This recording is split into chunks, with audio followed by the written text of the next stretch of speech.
సిడిలో నుంచి ఒక పాట పాడుకుందాం. దేవుని సైనికులు అనే పాట. ఎందుకు చేద్దంటే యేసుక్రీస్తు ప్రభు వారి యొక్క పునరుద్ధాన సువార్తను ప్రకటించింది స్త్రీలే. కీర్తనకారుని ద్వారా దేవుడు మాట్లాడే మాట, ప్రభు మాట సెలవించుచున్నాడు, దాన్ని ప్రకటించే స్త్రీలు గొప్ప సైన్యముగా ఉన్నారంటుంది.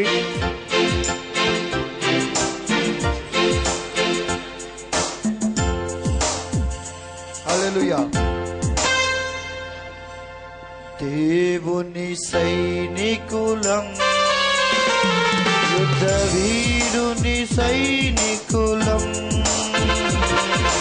దేవుని సైనికులం, యుద్ధ వీరుని సైనికులం,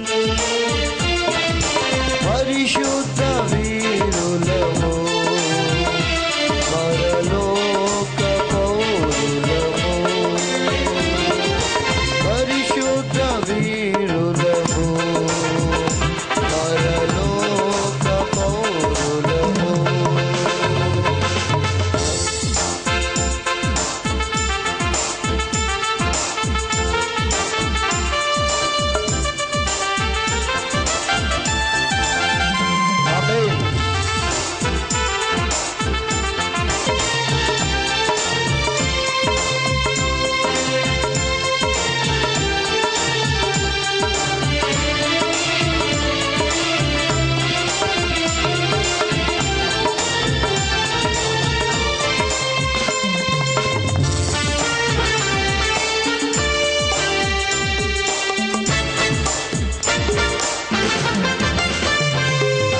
ప్రభు యేసు సన్నిధిలో, ప్రభు ప్రేమ సమర్పణలో,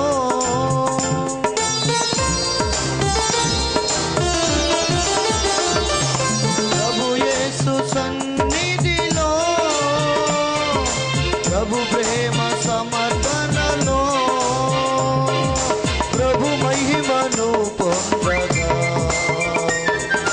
పరలోక బలముతో, ప్రభు మహిమను పొందగా పరలోక బలముతో, దేవుని సైనికులం, యుద్ధ వీరుని సైనికులం,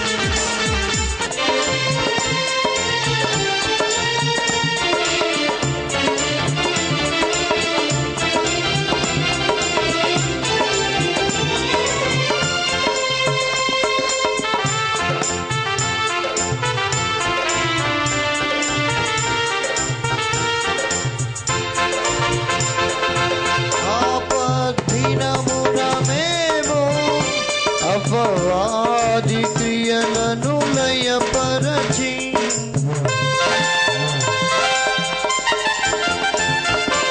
ఆపద్దినమున మేము అపవాది క్రియలను లయపరచి, పరిశుద్ధులపై మేము ప్రార్థించెదము, పరిశుద్ధులపై, పరిశుద్ధులపై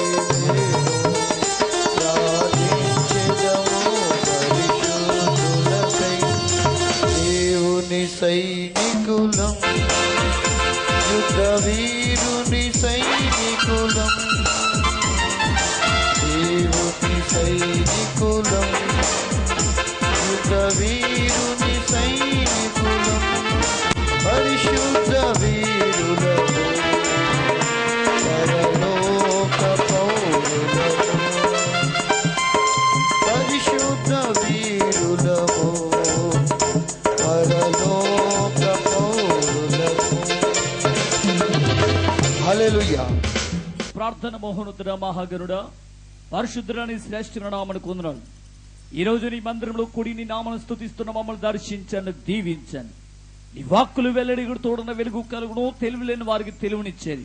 ప్రశస్తమైన అమూల్యమైన పరిశుద్ధమైన నీ వాక్కును ఈ స్థలంలో వెల్లడిపరిచి మా జీవితాల్లో మార్చి నీ ఆశీర్వాదంతో నింపుమని యేసు దివ్య నామమున ప్రార్థించి వేడుకుంటున్న మా పరమ తండ్రి, ఆమేన్. హల్లెలూయా.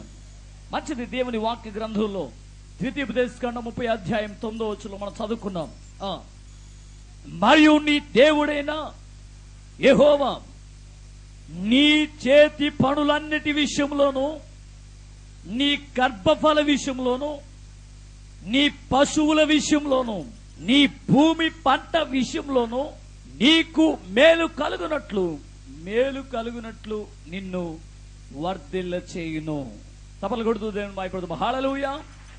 ప్రతి విషయంలో దేవుడు నీకు మేలు చేసి నిన్ను, నీ కుటుంబాన్ని వర్ధిల్ల చేస్తానని దేవుడు చెప్తున్నాడు. దేవునికి స్తోత్రం. అయితే ప్రతి వ్యక్తి కూడా వర్ధిల్లాలి, అభివృద్ధి చెందాలి, ఇంకా నానాటికి అభివృద్ధిలోనికి వెళ్లాలని ఆశించే వాళ్ళు చాలా మంది సంఘంలో ఉన్నారు. దేవునికి స్తోత్రం. దేవుడు ఖచ్చితంగా తన్ను నమ్మిన వారిని ఖచ్చితంగా దేవుడు మేలు చేసి వర్ధిల్ల చేస్తాడు. అయితే దేవుడు కొన్ని నియమ నిబంధనలు దేవుని వాక్య గ్రంథంలో పెట్టాడు. తను నమ్మినటువంటి ప్రజలు దేవుని విషయంలో ఏ రకంగా జీవించాలో, వాక్యానుసారమైనటువంటి జీవితాన్ని ఏ రకంగా జీవించాలన్న దాని గురించి దేవుడు కొన్ని విషయాలు బైబిల్ గ్రంథంలో మనకు పొందుపరిచాడు. దేవునికి స్తోత్రం. దేవుని వాక్యం వినాలి. మనం మేలు పొందాలి అన్నా, ఆశీర్వదించబడాలి అన్నా, అభివృద్ధి చెందాలి అన్నా, వర్ధిల్లాలి అన్నా, ఆరోగ్యవంతులుగా ఉండాలి అన్నా, ఆ పరలోక రాజ్య స్వాస్యాన్ని పొందుకోవాలి అన్నా దేవుడు నియమించిన కట్టడలను, ఆజ్ఞలను, విధులను మనం గాయకొనాలి. దేవునికి స్తోత్రం. అప్పుడే దేవుడు మనల్ని మేలుతో నింపుతాడు, మనల్ని వర్ధలు చేస్తాడు. దేవునికి స్తోత్రం. భూమి పంట విషయంలో, ఏమంటే గర్భఫల విషయంలో, నీ చేతి పనులన్నిటి విషయంలో, నీ పశువుల విషయంలో, ఏమండి అన్ని విధాలుగా దేవుడు నిన్ను వర్ధిల్ల చేస్తాను అని అన్నాడు. దేవునికి స్తోత్రం. సంఘం ఆసక్తితో దేవుని వాక్యాన్ని వినాలని ఈరోజు కోరుతున్నాను. ఏ రకంగా ఉంటే దేవుడు మనల్ని వర్ధిల్ల చేస్తాడు. పరిశుద్ధ గ్రంథంలో కొన్ని విషయాలు ఉన్నాయి. సామెతల గ్రంథం 28వ అధ్యాయము 25వ వచనాన్ని మనం దయచేసి వాక్య గ్రంథాన్ని చదువుదాం. పెరాస కలిగిన వాడు కలహం రేపును, యెహోవా యందు నమ్మిక ఉంచువాడు వర్ధిల్లను. చప్పట్లు కొడుతూ దేవుని నామమున మహిమపడదాం. హల్లెలూయా, హల్లెలూయా.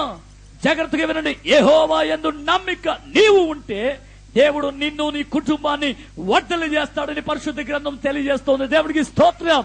అయితే నీ వర్ధిల్లాలి అంటే నీవు దేవుని మీద నమ్మకం కలిగి ఉండాలి. ఉందా నమ్మకం? ఎవరి మీద నువ్వు నమ్మకం పెట్టుకున్నావు? నీ భర్త మీద నువ్వు నమ్మకం పెట్టుకున్నావా? నీ భార్య మీద నువ్వు నమ్మకం పెట్టుకున్నావా?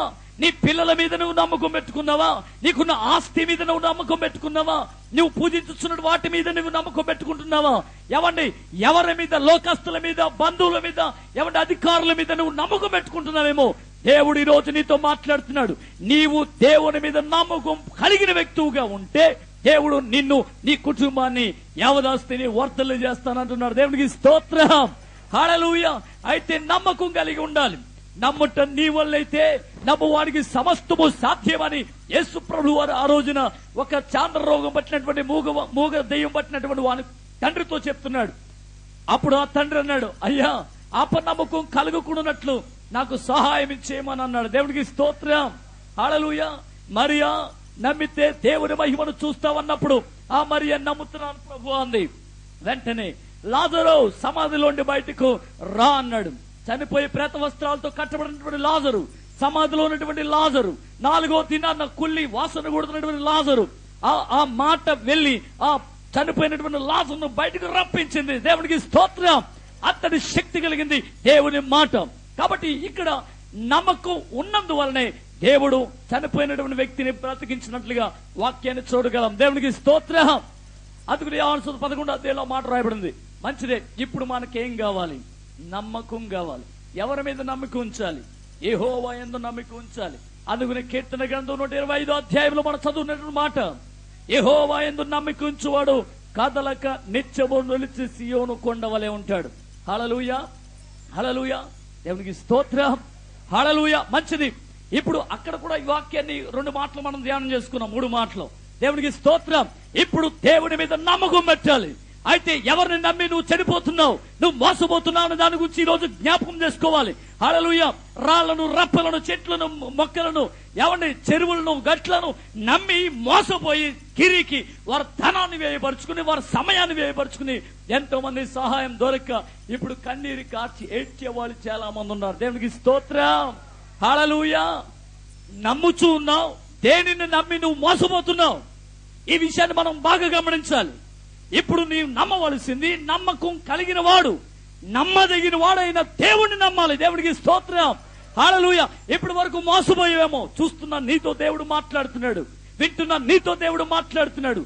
నీవు యేసయ్యను నమ్మిన యెడల దేవుడు నిన్ను, నీ కుటుంబాన్ని, నీ కలిగిన సమస్తాన్ని వర్ధల చేస్తానని దేవుడు చెప్తున్నాడు. దేవుడికి స్తోత్రం. నమ్ముదామా యేసయ్యను? నమ్మితే ఆయన నీతో ఉంటాడు. నీ చుట్టూ పర్వతాలు ఉన్నట్లు, యెరూషలేము చుట్టూ పర్వతాలు ఉన్నట్లు ఇది మొదలుకుని యెహోవా తన ప్రజల చుట్టూ ఉండును అనుంది. దేవుడికి స్తోత్రం. హల్లెలూయా. మంచిది. నెంబర్ 1 వినండి, నమ్మిక కలిగిన వారుగా ఉంటే దేవుడు మనల్ని వర్ధలు చేస్తాడు.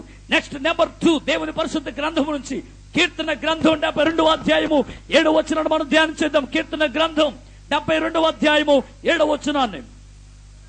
అతని దినములలో నీతిమంతులు వర్ధిల్లెదరు. దేవునికి స్తోత్రం. హల్లెలూయా. అతని దినములలో నీతిమంతులు వర్ధిల్లెదరు. ఇప్పటికి 2014 సంవత్సరాల క్రితం, 15 సంవత్సరాల క్రితం కన్యమరి గర్భమందు కుమారునిగా జన్మించి ఈ లోకంలో జీవించి 33 సంవత్సరాలు ఈ లోకంలో జీవించి మనందరి పాప పరిహారార్థమై విలువైనటువంటి పరిశుద్ధమైన రక్తాన్ని యేసు క్రీస్తు ప్రభువారు ఈ లోకంలో ఒలికించాడు. దేవుడికి స్తోత్రం. హల్లెలూయా. ఎందుకంటే ఈ లోకంలో ఉన్న వాళ్ళందరూ కూడా పాపులుగా ఉన్నారు. జన్మతః దేవుడు నిన్ను ఆయన బిడ్డగా, ఆయన సొంత కుమారుడిగా, కుమార్తెగా చేయాలని దేవుడు ఆశిస్తున్నాడు. దేవుడికి స్తోత్రం. అయితే నువ్వు పాప క్షమాపణ కలిగినట్లయితే నీవు బాప్తిసం పొందాలని ఆయన వాక్యం చెప్తుంది. హల్లెలూయా. నీటి మూలంగా రక్షణ పొందాలి. ఎంతమంది నీటి మూలంగా రక్షణ పొందారో దేవుడికి స్తోత్రం చెప్పండి. హల్లెలూయా. ఎంతమంది నీటి ద్వారా రక్షణ పొందారు? చప్పట్లు కొడుతుంది. హల్లెలూయా. మంచిదే. దేవుడికి స్తోత్రం. ఎంతమంది ఇంకా నీటి ద్వారా రక్షణ పొందలేదో దయచేసి చప్పట్లు కొట్టండి. ఇంకా నీటి ద్వారా బాప్తిసం పొందిన వాళ్ళు చప్పట్లు కొట్టండి అమ్మా. హల్లెలూయా. మీకు మారు మనసు వచ్చింది కానీ ఇంకా ఏం రాలేదు? రక్షణ లేదు. రక్షణ లేకపోతే ఆ రక్షణ వాడ, ఆ మేఘం, మహిమ మేఘం ఎక్కలేరు. దేవుడికి స్తోత్రం. హల్లెలూయా. ఒకవేళ ఎక్కాలని ప్రయత్నించినా 70 మంది వచ్చేస్తారు పైనుంచి. దేవుడికి స్తోత్రం చెప్పండి. హల్లెలూయా. మేము వెళ్ళిపోతాం, మేము మాత్రం ఉండవు. దేవుడికి స్తోత్రం చెప్పండి. మీరు ఇక్కడే ఉంటారు. ఇందాక గణరాజు గారు చెప్పారు కదా. దేవుడికి స్తోత్రం. మేము వెళ్ళిపోయాక ఆడొస్తాడు. ఎవడాడు? సాతానుగాడు. మిమ్మల్ని తినేవాడు, తాగినవాడు, తిరిగినవాడు, పడుకోనివాడు, రోజు కష్టాలు పెడతాడు. దేవుడికి స్తోత్రం. ఇబ్బందులు పాలు చేస్తాడు.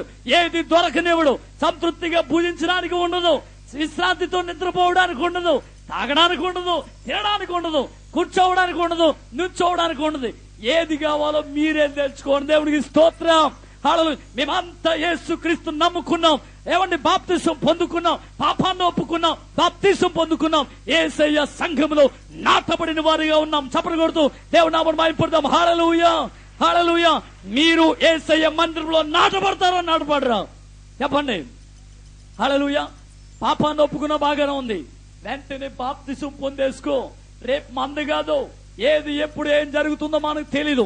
మన దేవుని రాకడ, మన ప్రాణ పోకడ ఎప్పుడో ఏమి తెలీదు. దేవునికి స్తోత్రం. హల్లెలూయా. కాబట్టి మనం రక్షణ పొంది నీటి ద్వారా, ఆత్మ ద్వారా రక్షణ పొందితే అప్పుడు దేవుని పిల్లలంగా దేవుని మందిరంలో నాటబడతాం. హల్లెలూయా. 92వ కీర్తన 11, 12 వచనాలు మనం చదివితే అక్కడ వ్రాయబడిన మాట మనం చదువుదాం దయచేసి. యెహోవా మందిరంలో నాటబడిన వారై వారు మన దేవుని మందిరంలో వర్ధిల్లెదరు. దేవునికి స్తోత్రం. హల్లెలూయా. కాబట్టి వినండి, నీతిమంతులుగా, నీతిమంతురాలుగా మనం ఉన్నట్లయితే దేవుని సంఘములో మనం నాటబడతాం. అప్పుడు దేవుడు మనల్ని వర్ధలు చేస్తాడు. దేవునికి స్తోత్రం.